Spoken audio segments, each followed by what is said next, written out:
बिस्मिल्लाहिर्रहमानिर्रहीम। अस्सलाम वालेकुम। आज हम बात करेंगे आई के कुछ डिसऑर्डर्स की और थोड़ी सी अनाटमी की, आई लिड की। ये है स्किन सबसे आगे, और फिर है यहाँ पे कनेक्टिव टिश्यू, और फिर ये मसल है आर्बिकुलरिस आकुलाई मसल, और फिर यहाँ पे ये टार्सस मसल है, और इसी तरह यहाँ पे जो है लिवेटर पाल्पेब्राइस सुपीरियोरस मसल है। जो ये आर्बिकुलरिस आकुलाई मसल है, इसका फंक्शन होता है कि ये आईलिड को क्लोज करता है, आईलिड को बंद करता है, और इसकी जो नर्व सप्लाई है वो होती है फेशियल नर्व। सेवंथ जो कि क्रेनियल नर्व है वो है फेशियल नर्व, इसे सप्लाई करती है आर्बिकुलरिस आकुलाई को। फिर ये जो है लिवेटर पाल्पेब्राइस सुपीरियोरस जो मसल है, जो कि इसको ओपन करता है आईलिड को, इसकी नर्व सप्लाई है ऑक्यूलोमोटर नर्व, जो कि थर्ड नर्व है। अगर आर्बिकुलरिस आकुलाई में मसला हो जाए या फिर इसकी नर्व सप्लाई में मसला हो, तो जो आई लिड है वो क्लोज नहीं होगी, और जब आई लिड क्लोज नहीं होगी तो आईलिड बाहर की तरफ इवर्ट हो जाएगी, जिससे कंडीशन पैदा हो जाएगी जिसे कहते हैं एक्ट्रोपियन।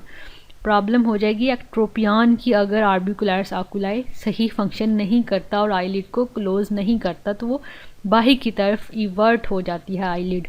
और अगर लिवेटर पाल्पेब्राइस सुपीरियोरस जिसकी सप्लाई जो है नर्व सप्लाई वो है ऑक्यूलोमोटर यानी कि थर्ड नर्व, अगर ये ठीक फंक्शन नहीं करेगा तो जो आईलिड है वो एलिवेट नहीं होगी, वो ऊपर की तरफ खुलेगी नहीं, और जिसकी वजह से ड्रूपिंग हो जाएगी आईलिड की, नीचे की तरफ आईलिड आ जाएगी, उसे कहते हैं टोसिस।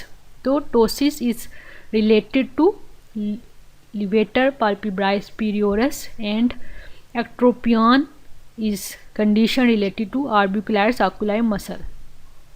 तो ये बात याद रखनी है कि आर्बिकुलरिस आकुलाई आईलिड को क्लोज करेगा और लिवेटर पाल्पेब्राइस सुपीरियोरस ओपन करेगा।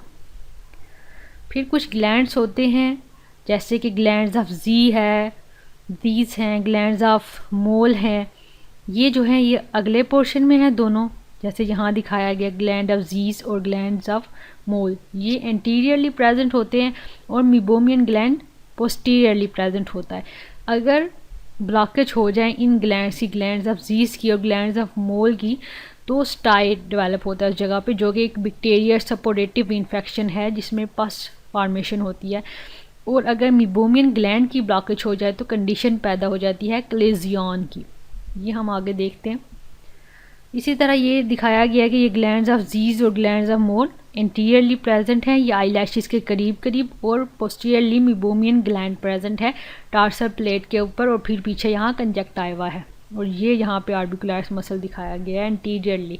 तो जो इंटीरियर है आईलिड का मार्जिन वो बनाएंगे आईलैशेस, स्किन और आर्बिकुलरिस आकुलाई मसल, और जो पोस्टीरियर मार्जिन है आईलिड का वो बनाएंगे मीबोमियन ग्लैंड और साथ में टार्सल प्लेट, और पीछे फिर कंजक्टाइवा भी है।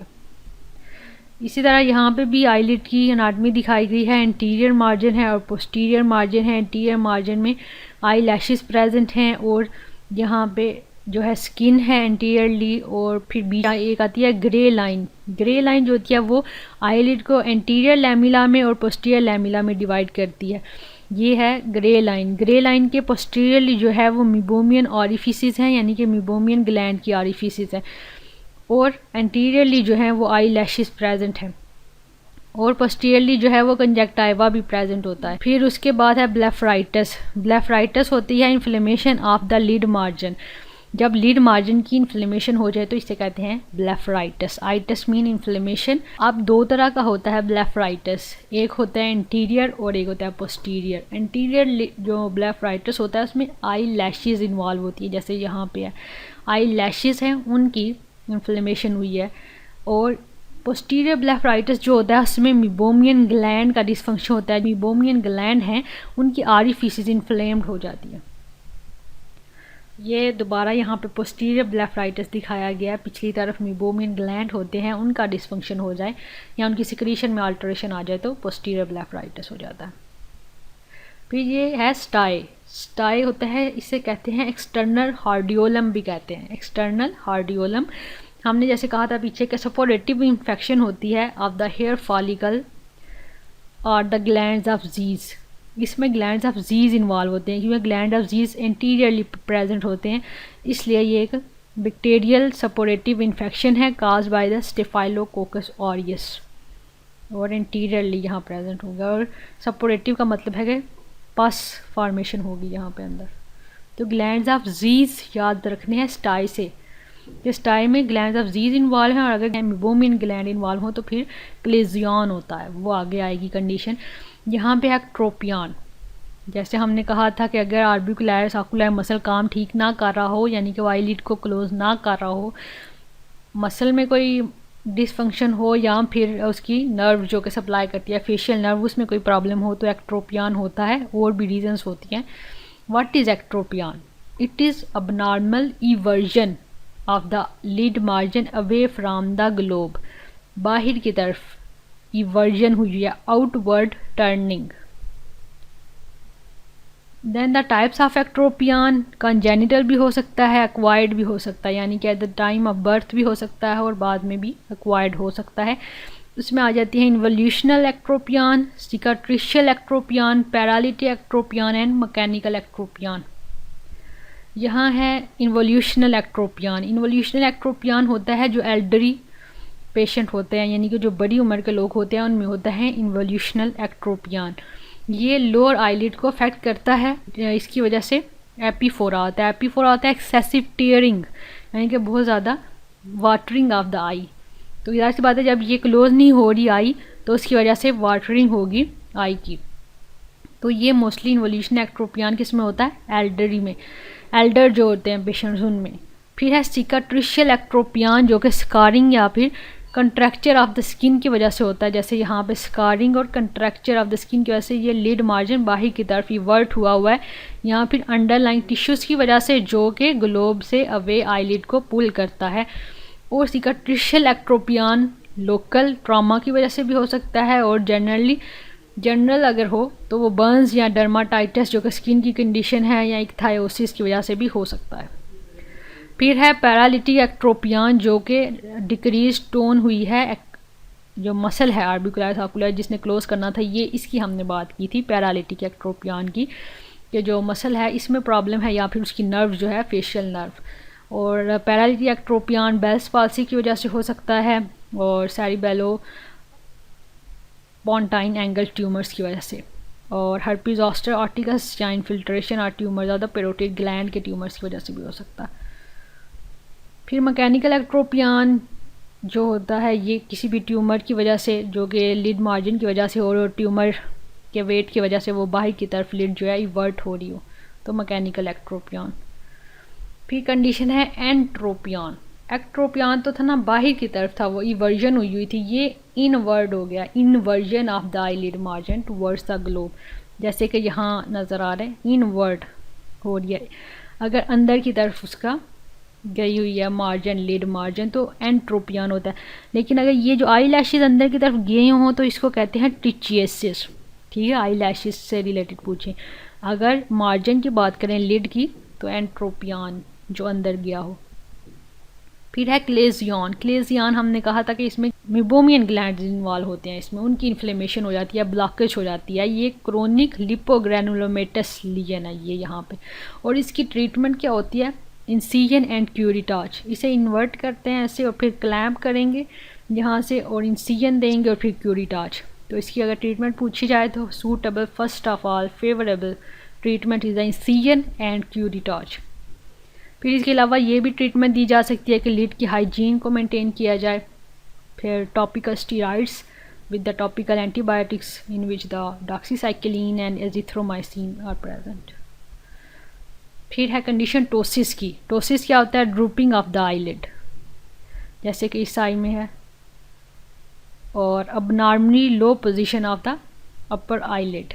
ये डिपेंड करता है कि सीवियर है माइल्ड है, वो देखते हैं अभी। और टोसिस में हमने कहा था कौन सा मसल है जो इन्वॉल्व है जिसमें अबनॉर्मेलिटी हो सकती है, वो है लिवेटर पाल्पेब्राई सुपीरियोरिस। अब टोसिस न्यूरोजेनिक भी हो सकती है, मायोजेनिक भी और एपोन्यूरोटिक भी। न्यूरोजेनिक जो होती है ये होती है नर्व से रिलेटेड, मायोजेनिक होती है मसल से रिलेटेड जो कि लिवेटर पाल्पेब्राई सुपीरियोरिस है, और एपोन्यूरोटिक होती है जो एपोन्यूरोसिस इन्वॉल्व है लिवेटर का, लिवेटर एपोन्यूरोसिस उसके साथ प्रॉब्लम हो जाए तो। और मैकेनिकल का मतलब है कि एक्सेसिव कोई वेट प्रेजेंट है तो फिर। ये है एक नॉर्मल आई, फिर ये माइल्टोसिस है, फिर है मॉडरेट और फिर है सीवियर। ये हम कैसे चेक करते हैं, एक होता है MRD जिसे कहते हैं marginal reflex distance, marginal reflex distance जो कि नॉर्मली 4 to 5 मिलीमीटर होता है। ये क्या होता है, distance between the corneal light reflex and the upper lid. ये जो अपर लिड है और ये जो कॉर्निया के ऊपर लाइट रिफ्लेक्स हम चेक करते हैं, इसका डिस्टेंस जो है वो होता है नॉर्मली 4 to 5 मिलीमीटर, जिसे कहते हैं marginal reflex distance upper eyelid और कॉर्नियर लाइट रिफ्लेक्स के दरमियान। अब जैसे यहाँ ये कम हो गया, ये नॉर्मल था, यहाँ ये डिस्टेंस कम हो गया है और यहाँ बिल्कुल ही कम हो गया, यहाँ लाइट रिफ्लेक्स नज़र ही नहीं आ रहा कॉर्निया के ऊपर, तो ये सीवियर टोसिस है जिसमें कि मार्जिनल रिफ्लेक्स डिस्टेंस एब्सेंट है, यहाँ पे लाइट रिफ्लेक्स नज़र ही नहीं आ रहा कॉर्निया में, तो ये सीवियर टोसिस है, ड्रूपिंग ऑफ द आईलिड।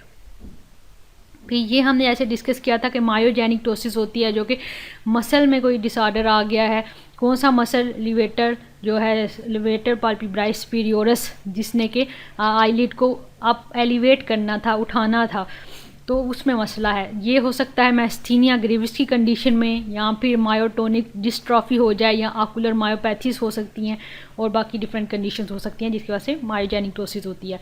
फिर है न्यूरोजेनिक टोसिस जो कि इनर्वेशन में डिफेक्ट आए तो उसकी वजह से होगी, क्योंकि कौन सी नर्व सप्लाई करती है, ये जो हमने पीछे मसल की बात की है, जो लिवेटर पाल्पेब्राइस सुपीरियोरस है, इसको थर्ड नर्व सप्लाई करती है जिसका नाम है एक्यूलोमोटर। अगर उस नर्व में मसला आ गया, उस नर्व की पॉलिसी हो गया है थर्ड नर्व की, तो न्यूरोजेनिक टोसिस होगी। और ये हो सकती है न्यूरोजेनिक टोसिस इन हॉर्नर सिंड्रोम, ऑप्थेल्मोप्लेजिक मिग्रेन में हो सकता है, ऐसे सेरिब्रल टोसिस में हो सकता है, या मल्टीपल स्क्लेरोसिस में होता है ये न्यूरोजेनिक टोसिस, यानी कि मल्टीपल स्क्लेरोसिस जो है उसमें नर्व इन्वॉल्व है जो टोसिस उसमें हो रही है। फिर ये मैकेनिकल टोसिस की है जिसमें हमने कहा था कि excessive wait on the eyelid होता है, कोई भी ट्यूमर हो सकता है, कोई भी वेट, ये जैसे यहाँ लार्ज ट्यूमर, उसकी वजह से टोसिस हो रही है। फिर ये एंटीरियर ऑर्बिटल लीजन्स की वजह से टोसिस हो रही है, मतलब किसी भी वेट की वजह से जो कि आईलिड पे है। ये जो स्किन का मसला है, डर्मेटोक्लेसिस, इसमें भी मैकेनिकल टोसिस होगी। फिर है disorders of the eye lashes, ये डिफरेंट डिसऑर्डर्स हैं, ट्रिचियसिस, डिस्ट्रिचियसिस, पोलियोसिस, मेडारोसिस, हाइपरट्रिचियोसिस एंड आई लैशटोसिस। ये है ट्रिचियसिस कंडीशन है। ट्रिचियसिस में क्या होता है कि जो ये आई लैशेस हैं, ये जो आई लैशेस हैं ये ग्लोब की तरफ मिस डायरेक्शन इनकी हो जाती है, उसकी तरफ इनवर्ट हो जाते हैं, अंदर की तरफ miss directed eye lashes towards the globe, इसे कहते हैं ट्रिचियसिस, यानी कि ये आई लैशेस से रिलेटेड है। अगर जो आई लिड है, आई लिड का मार्जिन है वो अंदर की तरफ चले जाए तो उसे एंट्रोपियन कहते हैं, ठीक है, लिड का मार्जिन। लेकिन यहाँ आई लैशेस अंदर की तरफ जा रही हैं, मिस डायरेक्टेड हैं टूवर्ड्स द ग्लोब, तो ये ट्रिचियसिस है। फिर ये है डिस्टिचियसिस, इसमें क्या होता है कि एक एडिशनल लेयर बन जाती है, आई लैशेस की एक अदर रो बन जाती है एक अलग से, second row of the eyelashes. जैसे कि ये आई लैशेस होनी थी, ये नॉर्मली यहाँ ये जो सेकंड रो बन गई है आई लैशेस की मीबोमियन ग्लैंड की ऑरिफिसिस पर या उनसे पिछली साइड पर, इसे कहते हैं distichiasis, additional row of eyelashes. फिर कंडीशन होती है पोलियोसिस, इसमें क्या होता है, ये जो आई लैशेस हैं ये सफ़ेद सफ़ेद हो जाएंगी, वाइटनिंग, इनका पिगमेंट लॉस हो गया है, पिगमेंट इनमें वो ब्लैक कलर नहीं आ रहा, उसकी वजह से, क्योंकि पिगमेंट नहीं है तो वाइटनिंग ऑफ द हेयर हो गया, whitening of the eyelashes, इसे कहते हैं poliosis. It may involve the lashes और आईब्रोज, आईब्रोज भी हो सकती हैं लेकिन यहाँ हम आई लैशेस की बात करेंगे। Premature localised whitening of eyelashes. फिर है मेडारोसिस, मेडारोसिस है decrease in the number of lashes, यहाँ पे आई लैशेस नहीं है। फिर है अगर आई लैशेस बहुत ज़्यादा हो गई हैं, कम थी तो मेडारोसिस, ज़्यादा हो गई हैं तो hypertrichosis. Increase number of lashes are abnormally long eyelashes, इस आई में देखें तो इसमें आई लैशेस लंबी भी हैं और ज़्यादा भी है, normally long eye lashes and the increase number of lashes. फिर एक कंडीशन होती है कैपिलरी हीमेंजियोमा, जैसे कि ये इस बच्चे को है कैपिलरी हीमेंजियोमा।